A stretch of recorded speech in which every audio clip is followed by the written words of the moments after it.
Lytudiep says hello to all my dear friends. Wishing everyone a happy new day. So James and Lytudiep have officially moved to their new home. A very busy place, and they will still have a lot of work to do. Their future here and what stories will happen to them. Let's wait and see. Lytudiep slowly opened her eyes, letting the soft morning sunlight wash over her face after many long days in the hospital. Breathing in the fresh air of her own home, she felt a deep wave of relief and gratitude. "Hello everyone," she whispered with a gentle smile. "Today, I've finally been discharged from the hospital. I'm so happy to be home." James had taken little NHI to school that morning, while she stayed behind to rest with her mother, still too weak to move much. Though her body was frail, Deep's thoughts couldn't stop circling back to the farm.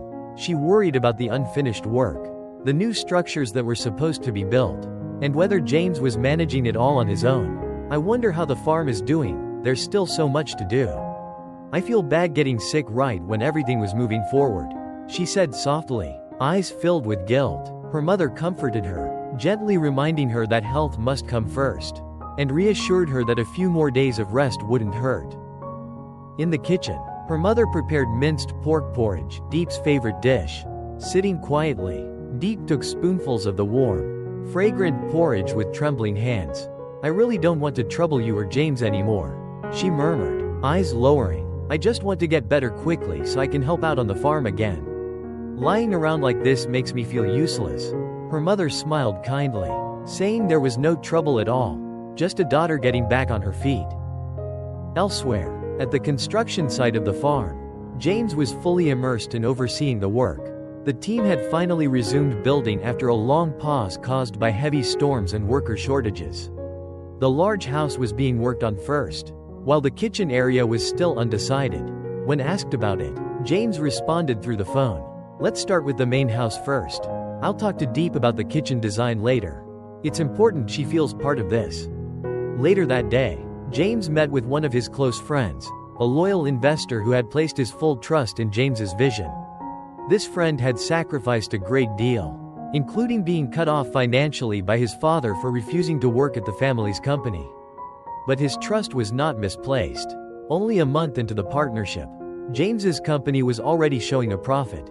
As a sign of transparency and respect, James brought the first month's earnings in cash, intending to split the profits directly. But his friend, instead of accepting the money, offered to reinvest it. "I believe in your company," he said. "If you still need capital, take this and put it back in. We'll split again when the time's right." Their discussion extended far beyond business. They talked about fabric sourcing, manpower, and possibly traveling to China to source high-quality silk and cotton at better prices. It wasn't just about profit, it was about building something meaningful together. Two young men sharing a vision and lifting each other through trust. Back home, little NHI came running in from school, singing a song she had learned in class.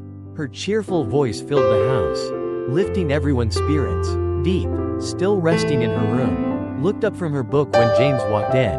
"You look better," he said gently, touching her forehead. "Your cheeks have color again." "I'm hoping I'll be well enough to go back soon," she replied. "There's still so much I want to help with." "You don't need to worry." James smiled. "Everything's being handled. The workers have started building again after the delay from the storms." He paused. "About the kitchen, do you want it built all the way up like a house? Or just a half wall for ventilation?" "I prefer something open," Deep said thoughtfully. "Just high enough for privacy, but still with sunlight and air. I don't like it too closed off." James nodded, taking mental note of every word. He didn't just want to build a structure, he wanted to build a home, one where Deep felt comfortable and safe. That evening, after a light dinner of fruit and warm porridge, James invited Deep to take a short walk outside. At first, she hesitated, but then agreed. It was her first time stepping outside in days. They walked along the narrow village road, where harvest smoke still lingered in the air. The fields were quiet, the sky slightly gray with dusk, and the earth smelled of rice and ash. Deep took a deep breath, then said, "If only my body were a little stronger, everything would be easier." James looked at her and gently held her hand. "After this, you will be stronger. We still have so much to do together. So many dreams to build. Don't let anything hold you back again." And so, their first days back together unfolded, quietly, simply, but filled with meaning. 2Deep was learning to slow down, to heal without guilt. James was learning to carry more, to shield her from the weight of the world while building a future they both believed in. They didn't have much, just a half-built farmhouse, a small child's laughter, and warm bowls of porridge under a modest roof. But in those moments, they had everything: love, hope, resilience, and a new beginning.